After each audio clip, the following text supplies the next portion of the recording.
Hey, welcome to the introduction to the Polkadot Ambassador Program. And with us today we have Lucy and Don Diego Sanchez, Global Program Directors of the Polkadot Ambassador Program. And we have Sean, who is a member of the Technical Fellowship, right? So, yeah. And the Polkadot Ambassador Fellowship. Right. That's you. Right. Yeah. Okay, so let's just start off. Lucy, can you give us a little bit of an introduction of what is the Ambassador Program? And we're going to take it from there.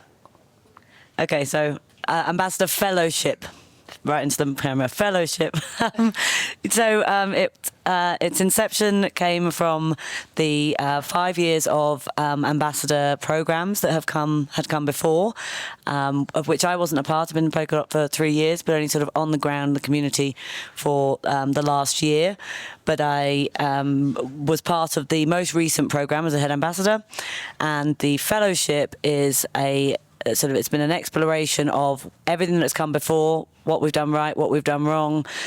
Sean in the summer kind of synthesized all of this, put his thoughts out there, and then Don Diego and I kind of took all of that, everything we'd heard, put it into a manifesto, and we're trying to build something scalable and resilient that will take all of those things that we've learned and push them towards a community that's really going to last for Polkadot and for Web3 in general.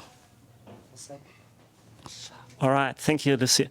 Don Diego, can you add a little bit, like how has the process been so far? What's the current status? Yeah, thank you. It's an interesting process because we're discovering what we need to do as we're doing it. Like, actually, no one has done what we're trying to do until now. I don't believe nowhere in the Web3 space to create that kind of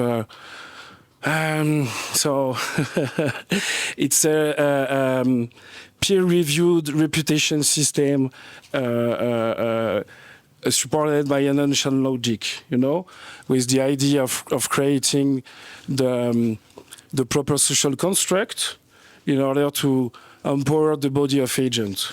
So it's a really nice and shiny definition, but actually I don't really know more than you what it means.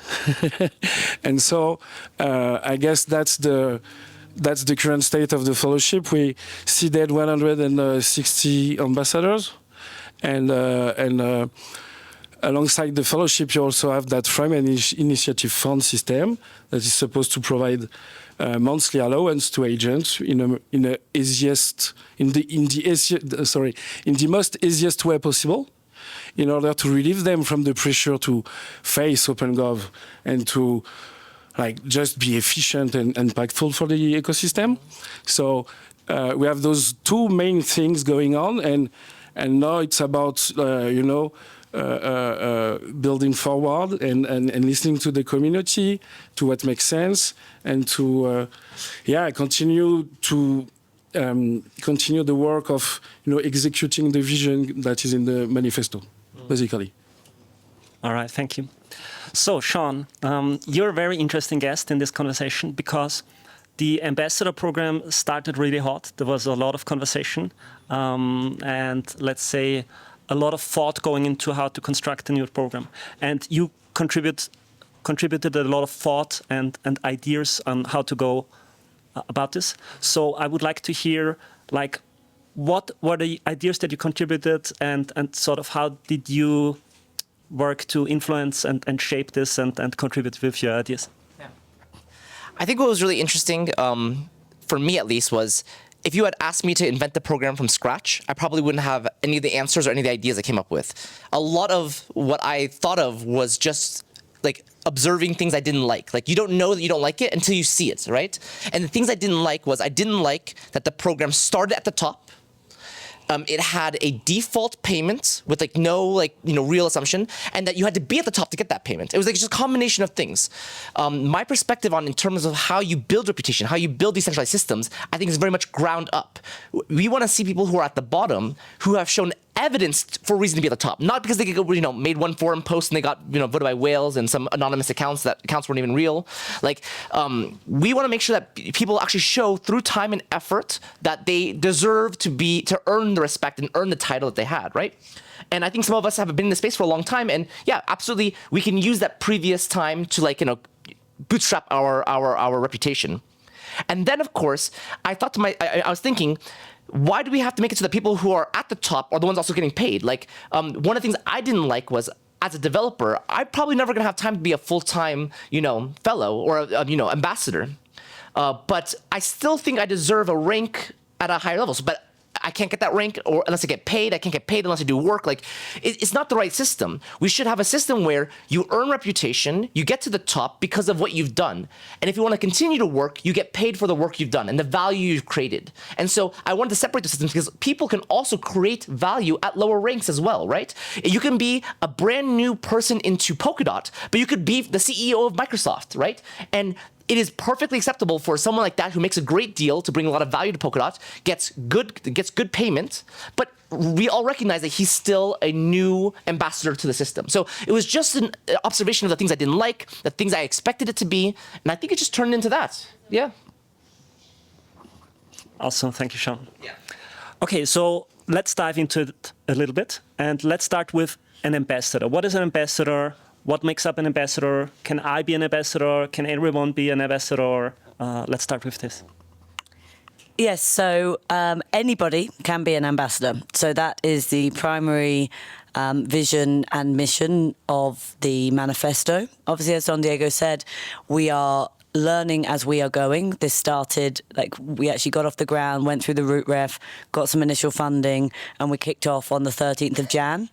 So we're still learning kind of what good looks like at each rank, but we're still very much committed to anybody being able to be an ambassador, with the gateway to entry being opening a wallet, verifying your identity, locking one dot. And then our real focus is then how do we convert those people into people that really want to do things for Polkadot. So it's about retention more than just how many people can we get through the doors. We want it to be open to everybody, but not just... You want it to be like a members club that anybody can get into, but you can only really get through the door if you really want to. You really believe in that club and what's inside. So yeah, the answer is anybody here can be. We have ranks uncoupled from salaries for that reason. We provide titles that work in the real world. We provide a platform of legitimacy so that, and I quote, because I said this on Space Monkeys and it got laughs from everyone, that I called myself a Polkadot floater. Before I was, because for a year, that's what I was. I just kind of hung around in the ecosystem, taking meetings, meeting people, doing stuff, but I didn't have a title. I didn't have a salary either, but I do now, thanks to this system. So for the first time, we can have agents actually being paid for just working for Polkadot, not for Parachain or Web3 Foundation or Parity, which is pretty groundbreaking. So yes, and anybody can be an ambassador no matter what's kind of going on in their life. If you have a baby or you take a new job, you work somewhere else, and you don't have the time to contribute like you were, we're not going to kick you out. As long as your sort of beliefs and your want to be part of this community and push what we're trying to do forward, then you'll always have a home here. All right, thank you. I'm going to add to the question, and I'm going to let you both answer, but we will start with you. What does an ambassador do? How does their daily life look like, or what is their contribution to Polkadot? I'm returning you the question. So that's the interesting part of that.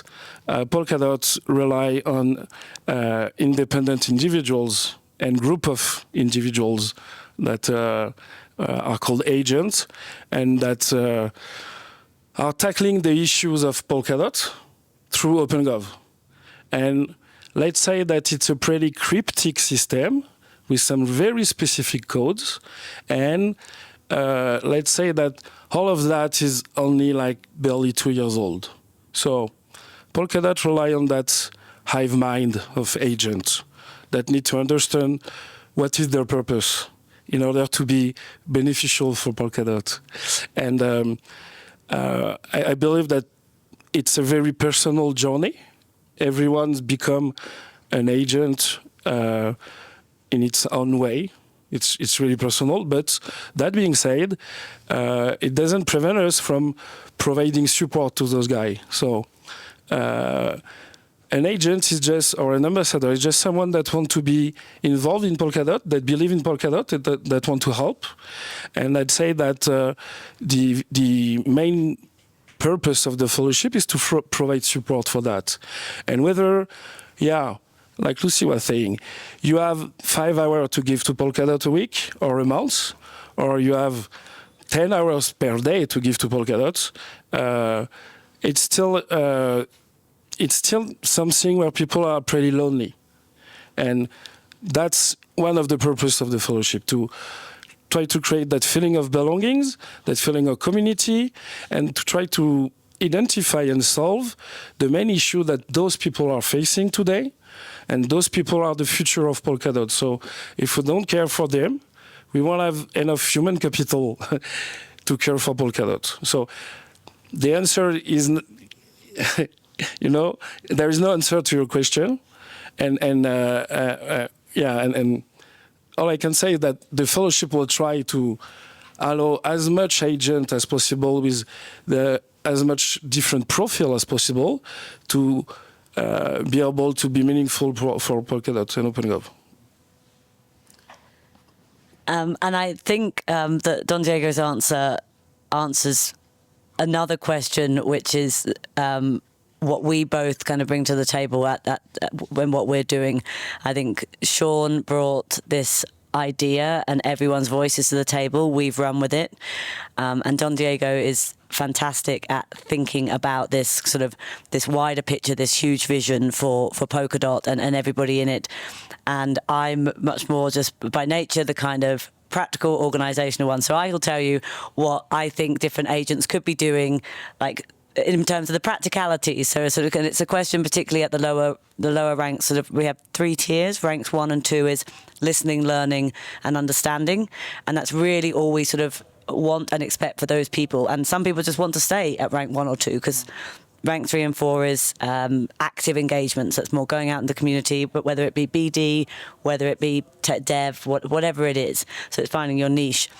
And what we're doing at the moment with these sort of 3 months is both trying to do the strategic vision and really taking people on the journey that we've created, particularly at the higher ranks. And this is one of Don Diego's favorite sort of phrases, the asymmetry of information. We're trying to solve for that for the higher ranks because it's a real frustration.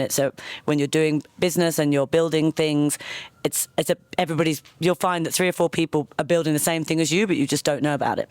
So that's a big focus. But then for the lower ranks, these are people that just want to feel that they often want to feel part of something and they want more direction on what they can do. So that's where this 10,000 meetups a month, call to action. Jay always told me to look in the camera. 10,000 meetups a month, big ass goal, but that's something we're going to be trying to go for. These sort of very small pop-ups, get 10 people together, buy some chicken wings, cost $5 a head, just get people talking, get people returning. We're putting on a PBA X course, which is a Polkadot Blockchain Academy, that we're going to do at a sort of a lower level for everybody that comes in. We've got a rewards and recognition. We want to take everybody through a sort of onboarding process so that you have mentorship, you know where to go for education, you know where to go for funding, you know how to navigate your way through OpenGov. So we're trying to do it all, which is it's difficult, but there's the practical things you can do, and then there's this wider vision and journey that we're trying to take people on. Good. I think these are good examples. And so let's take you, Sean, as an example. Yeah. You consider yourself an ambassador. I hope so. So what is the work that you are doing? Can you tell us a little bit about your rank and maybe what you feel is the expectation or what your contribution is? Sure. Well, I think we should go back to like the start of the idea. Like, we want ambassadors because we want Polkadot to be successful and we want value to be brought to Polkadot. And I think ambassadors, if we had to summarize exactly what they do, they bring value to Polkadot. And how they do that can be different, right? Everyone has their own skill set, and that's super exciting. And Polkadot has a lot of different needs. I do consider myself an ambassador. As of recent, I think a lot of what I've been trying to do is, one, create a clear vision mission statement for what Polkadot is doing. I think it's incredibly difficult in this current era of blockchain to really find the signal from the noise. I think there's so many people who've kind of lost sight of the original Web3 vision, and I just want to make sure that you know what when I say Web3, that you are also understanding my version, my meaning of it, right? So that kind of stuff. And then of course, my role inside of Parity and Polkadot was to design the palettes for the different runtime systems. And so I basically was paid to make these kinds of interesting game theory games, right? And so a lot of what I do in terms of feedback with the treasury and the fellowship and all that kind of stuff is describe how I would design the game to get the right outcomes. So whenever you design a game, you have to make the assumption that none of the players they're all acting in their own self-interest, right? They're all kind of greedy players. So you have to make a set of rules where acting greedy results in a net benefit for everyone, right? And so things like, for example, reporting when someone is using money improperly, right? But then getting a reward for that. So you're trying to make money, but you can do that by calling out bad things happening inside the ecosystem, right? So it's a little thing like you kind of assume in a normal system, you would just say, hey, this person's doing something bad, that's it. But if you add that incentive, you actually now create kind of a more resilient game theory game where you don't have to assume all actors are just doing things for the good. And I think the same thing with this ambassadorship. Like, we're not asking you, I think, to go out and spend your time and your own money for nothing. We want you to use your energy, but then show us the value you generated, show us the evidence of the value you've created, and let us pay you for that effort. We want, in the best case, that we succeed along with you, right? And so, yeah, as an ambassador, I'm just trying to share my ideas and create value and talk about things and give my input. And I think the most important thing is, as with this fellowship, I kind of took a step back in terms of exactly how it was built, but I definitely took time to explain my ideas, and it seems like a lot of them resonated, and a lot of them also kind of shifted to ways that you understood better they would work for the system, right? So, I mean, I hope that was valuable. I don't know. Yeah. Yeah, I can only speak to that. Yeah, it was like I want to give my opinion on Sean's impact on the program. So, first is he, like you said, you started to identify the cracks in the former one, and they were quite obvious, but it did help signal the body of elected ambassador, that there was probably something not really well going on with that. Mm-hmm. And it was the first thing he did as an ambassador for me, mm-hmm. and try to point away somehow. Mm-hmm. And then he has been really useful during the ideation process, mm-hmm. to guide us and to like you said, support us with the proper ethos and the proper understanding of what was supposed to be meant on the technical layer. And I guess that we took it from there, like you said, to understand what kind of social dynamics could live upon those on-chain logics. Mm-hmm. And I think that's one of our main role now is to, and that's why we're not dev with Lucy, because the fellowship we're building is for people. And we have to understand how people will be able to interact with the ground ideas that are behind Sean's work, And I think that form of, us, user of Polkadot, taking in charge the work of the devs and making it something that is actually suited for how the body of agent is right now. I think that was a missing piece in Polkadot, and I hope that we'll be able to bring that missing piece to the body of agents. Yeah, absolutely. I think that this idea of adding value to the overall system is typically when you see that a person is guided by that idea, they find something actually useful to do in the system. Exactly. Right? Mm-hmm. Yeah. Okay, so we started talking a little bit about compensation. So let's go to the fragment thing.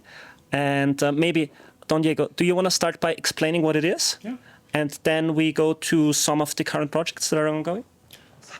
So, when we were in the ideation phase, it was pretty clear, like you said, that connecting ranks to salaries was not an idea that the community could live with. Mm-hmm. And I kind of agree.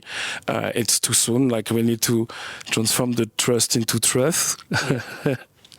And but we we also identified that providing agents with the proper resources to be impactful was one of the main objectives of coordinating all of that and empowering all of that. So Sean suggested that we use the fragment selection system, which is the system used to select the former council of OpenGov1, and somehow something very similar to how we're selecting validators. And the idea was to provide a new way to allow the token holders to support some initiatives, some agents, some group of agents, or some communities. It's really in theory open to anything, and it's ideally attracting creativity and originality and new ideas, from people that were maybe a bit afraid of OpenGov, or the fact that the idea was a bit original. So, maybe you don't want to face the body of holders telling you that stupid shit, So that was the original idea behind the Fragment Initiative Fund, is to allow people to candidate with initiatives that were supposed to have impact, and to design a system that will actually allow the holders to effectively and efficiently make a proper selection. And one of the main concepts behind Fragment is that any holders can support any initiative, any dot can support only one initiative, and you cannot say no. You cannot nay on Fragment. You can only support what you feel is the most impactful thing. And we believe that it was creating a new dynamics in OpenGov, and maybe it was the door.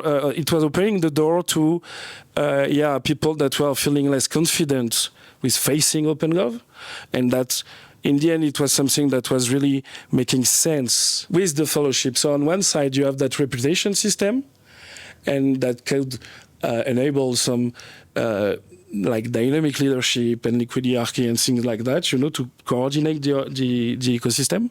And on the other side, an easiest funding solution to allow agents to be more impactful quickly, basically. So that's the overall idea of Fragment.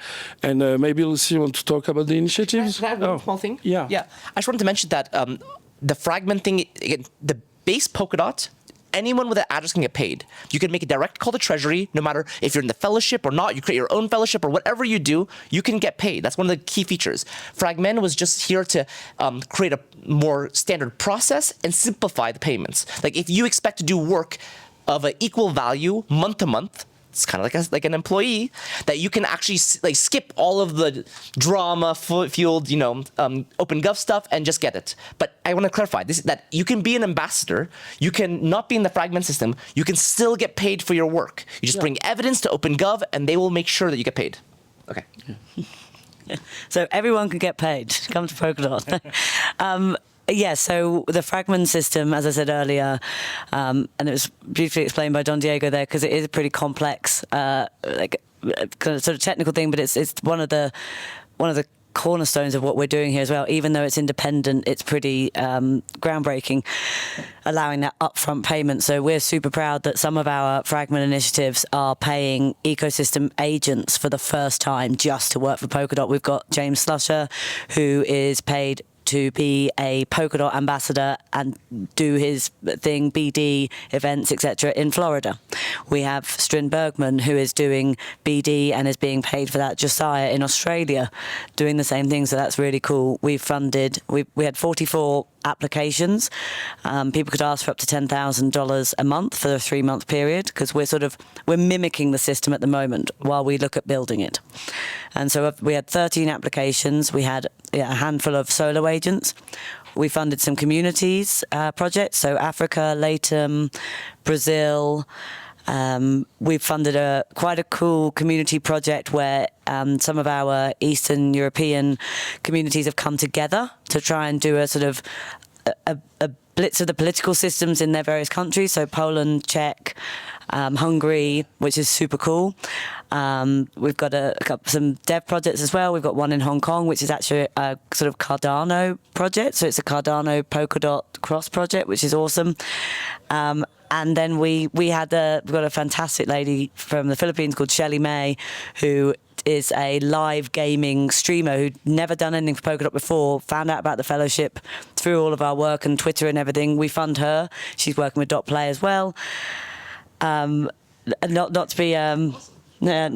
got a guy who works for a number of Polkadot projects, Connor, but he's also super passionate about education. He's based in London.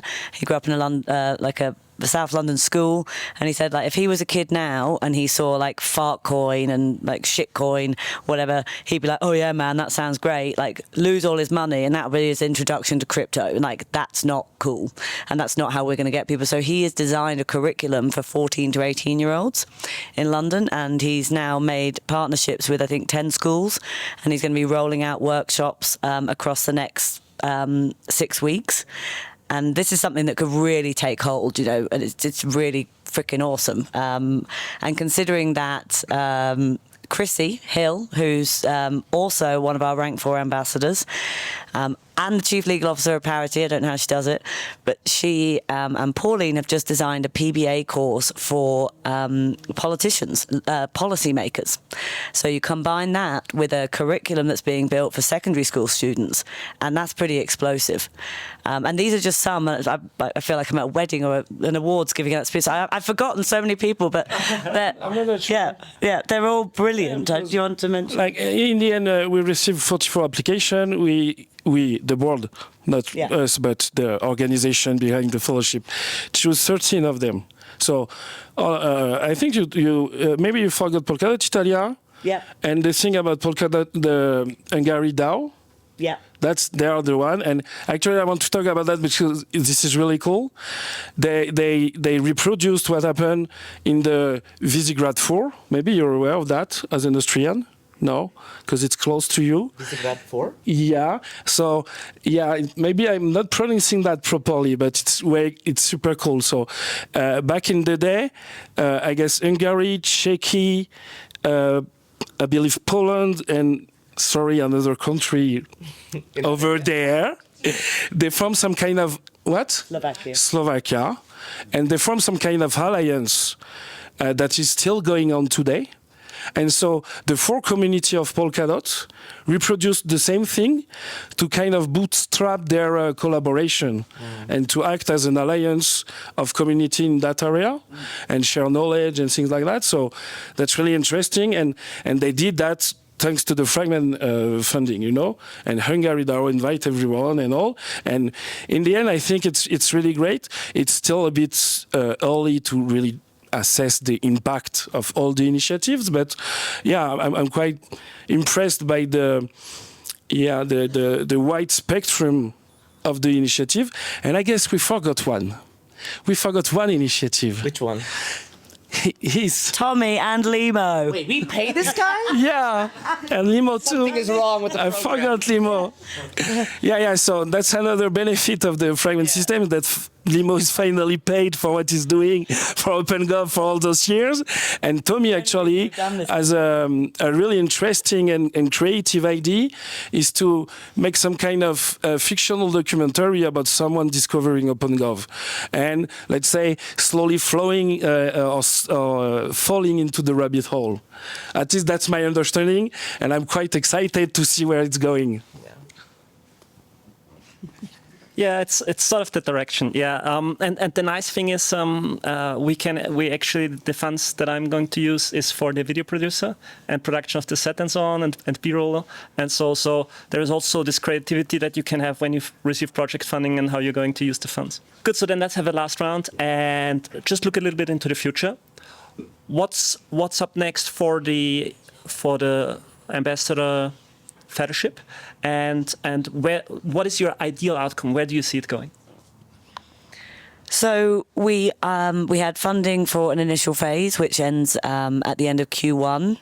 So we will be looking at what we need to keep pushing this forward, because it does require funding in the beginning to set up this framework. You know, you need all the usual stuff. You need social media, you need onboarding, you need rewards and recognition is huge. Like, we're not paying people, but you want to make people feel valued. You want their contributions to be recognized, and we want to shout from the rooftops about what everybody's doing, and, you know, personalized swag, all these sorts of things. So that's the kind of the practical side of it. From the more community-based side, we will look to have the doors open for anybody to join by the end of the year at the latest. It is a large undertaking. We want to get this right, resilient, and that takes time. But we will be working very closely with the ambassadors that we have seeded to help them individually to find their place, to find their sub-community within the fellowship, and to understand what it means to be an ambassador, like you asked earlier. Like, we're understanding what it means for us to be ambassadors. And what we will be doing is handing over, once we get these frameworks in place, we'll, you know, gradually be handing over to we want everyone to be involved now, but gradually handing over the ropes to the rank 4s, for example, rather than relying on an advisory board, and looking to bring all of the minds together, just like we did with the manifesto. It was the Polkadot voices. And just to conclude, what will happen is a new ref with adjustments, because it was a testing phase, and we have new refinement to suggest. So I guess we'll start a new community phase with that ref, and we'll continue to, that great adventure. And thanks everyone for being there.